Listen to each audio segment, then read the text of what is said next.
Olá pessoal, tudo bem? Meu nome é José Arthur e nesse vídeo eu quero falar sobre portas lógicas. Mais especificamente, vamos falar sobre operações booleanas com portas lógicas. No século XIX, um matemático britânico chamado George Boole resolveu criar uma álgebra booleana que formalizasse a lógica de seu tempo. A álgebra booleana utiliza operadores lógicos como OR, AND e NOT, com variáveis lógicas binárias, sim, não, verdadeiro, falso. Na álgebra booleana há apenas dois valores, falso e verdadeiro, que são geralmente representados por bits 0 e 1. Mas na álgebra booleana, esses 0 e 1 não se comportam como inteiros. 1 mais 1 não é igual a 2. O impacto inicial da álgebra booleana foi pequeno, já que poucos matemáticos conseguiram perceber a utilidade de uma álgebra de dois valores apenas. Como exceção, podemos citar o matemático e filósofo pragmaticista norte-americano Charles Peirce e o grande economista inglês Jevons. Já no século XX, um engenheiro que trabalhava numa companhia telefônica norte-americana e que viria a se tornar muito famoso no futuro, chamado Shannon, foi o primeiro a demonstrar a aplicabilidade da álgebra de Boole na análise e no projeto de circuitos lógicos de telefonia da época. Em 1938, ele escreveu uma tese que ressaltava as propriedades binárias dos relés usados na telefonia para implementar funções lógicas. Na álgebra booleana que vamos trabalhar, o bit, seja ele 1 ou 0, é a unidade do sistema binário. E nesse sistema binário, nós podemos estabelecer uma lógica positiva, em que a voltagem nível alto, por exemplo, 5 volts, corresponde ao 1 lógico, e a voltagem nível baixo, por exemplo, 0 volts, corresponde ao 0 lógico. Em algumas situações, nós podemos falar numa lógica negativa,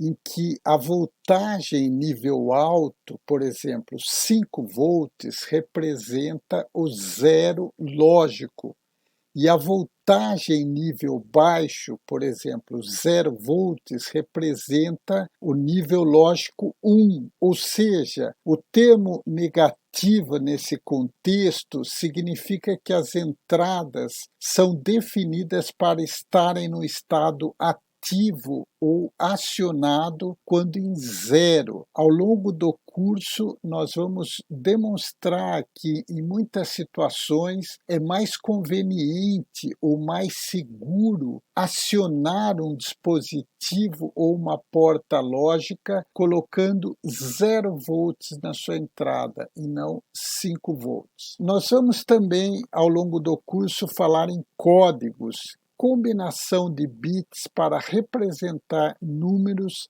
letras, símbolos, etc. As operações lógicas básicas compreendem a porta lógica NOT, a porta lógica AND e a porta lógica OR. As portas AND e OR podem ter um número qualquer, 2 no mínimo, de entradas, conforme indicado pela linha pontilhada na figura. Na operação AND ou multiplicação booleana, a saída C é uma combinação das entradas A e B, e a saída C só vai assumir o valor alto ou 1 quando as duas entradas entradas estiverem com o valor alto 1, ou seja, basta que uma das entradas ou ambas tenha o valor 0 para que a sua saída seja 0. Uma porta AND com fios pode ser construída com diodos e um resistor. Se A ou B ou ambos estiverem no nível baixo, uma corrente deve percorrer R, causando uma queda de tensão que leva o nível de C para baixo. Se A e B estiverem em nível alto, não haverá corrente percorrendo R e o nível de C será alto. A porta AND com fios pode ter 2, 3, 4 ou mais entradas. O princípio de funcionamento continua sendo o mesmo. Na operação booleana OR, a saída C é a combinação de A ou B. Quando uma das entradas ao menos tiver o valor alto, sua saída será alto. Note que aqui estamos falando do valor lógico 1. O valor lógico 1 ou 1 é igual a 1. 1 ou 0 é igual a 1. 0 ou 1 igual a 1. E 0 ou 0 igual a 0. É possível construir um OU com fios. Nesse caso, se A ou B ou ambos estiverem no nível alto, uma corrente deve percorrer R, causando uma queda de tensão que eleva o nível de C para alto. A operação NOT comuta de um nível lógico para o nível lógico oposto. Se o nível lógico for alto ou 1, o nível de saída será baixo ou 0. Se o nível de entrada for baixo ou 0, o nível de saída será alto ou 1 lógico. Note que a fonte de 0 volt e 5 volts, que normalmente alimenta um chip TTL, não é mostrada na representação de uma porta lógica. Na eletrônica digital, há uma porta lógica muito útil chamada Schmitt-Trigger, que pode ser usada como inversor na operação NOT, mas com uma característica muito importante. O Schmitt-Trigger liga e desliga com diferentes tensões de entrada. Vamos ver como ele funciona. Suponha que esse eixo X seja a entrada, represente a tensão de entrada, 0 volts, 0,4, 0,8,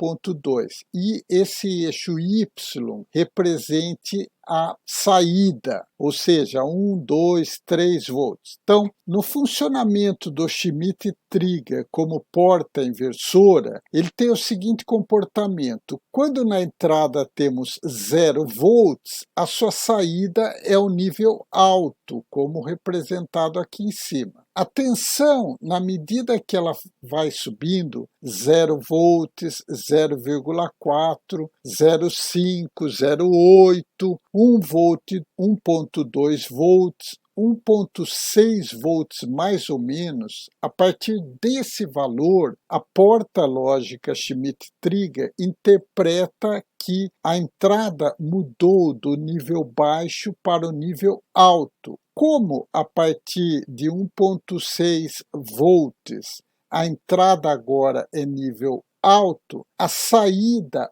vai para o nível baixo. No início da nossa operação, enquanto a tensão estava subindo, o caminho que se fez foi esse daqui. Ao chegar 1,6 volts mais ou menos, a saída do Schmitt-Trigger passou do nível alto para o nível baixo. Agora vamos ver como é o caminho de volta. Suponha que a tensão de entrada seja 2 volts e ela vai sendo abaixada. 2 volts é considerado como nível de entrada alto. 1,6 é considerado como nível de entrada alto. 1,2 é considerado alto.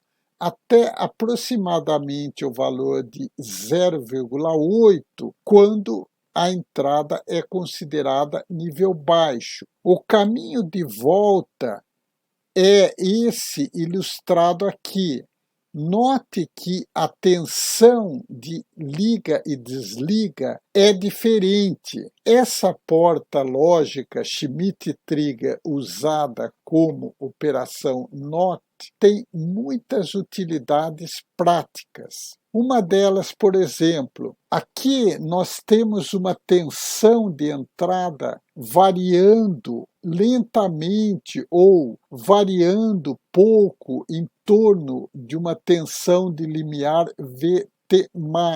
A saída, com uma porta NOT normal, ela chavearia com a mesma frequência. Com um Schmitt-Trigger usado como porta NOT, somente quando a tensão de entrada ultrapassa o valor VT mais e VT menos é que a sua saída é chaveada. Para uma entrada oscilante como essa daqui, nós temos uma saída menos oscilante, uma saída mais claramente definida. Essa propriedade se chama esterese, é uma característica de um circuito com limiar de comutação, tal como esse Schmitt-Trigger, no qual o dispositivo liga e desliga em diferentes níveis de entrada. Essa aplicação é conhecida como um oscilador astável. Um oscilador astável fica chaveando, ou seja, oscilando entre dois estados alto e baixo. Por exemplo, um pisca-pisca de um carro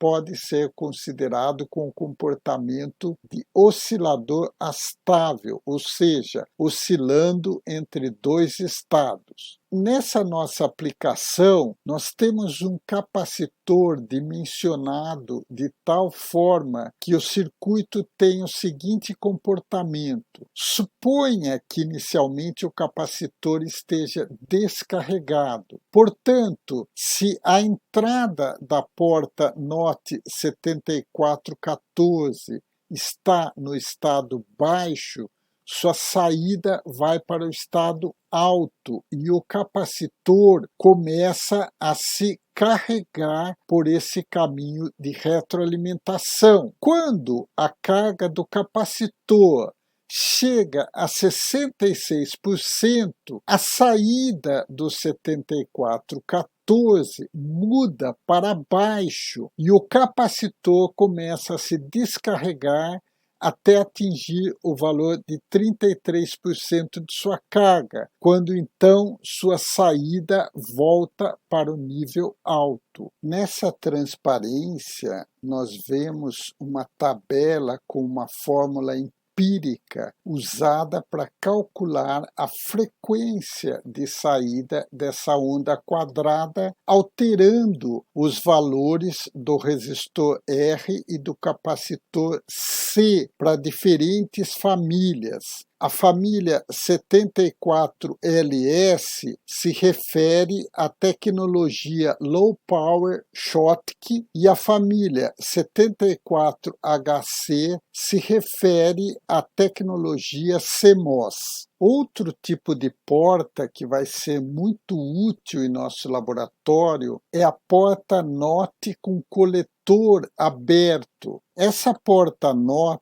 é um tipo especial de porta lógica sem um caminho interno para os 5 volts. Nessa técnica de coletor aberto, o próprio projetista deve providenciar uma fonte de tensão compatível com a carga que será utilizada. Aqui temos um exemplo de sua aplicação. O coletor recebe a corrente de uma fonte externa de tensão, diferente da fonte do transistor.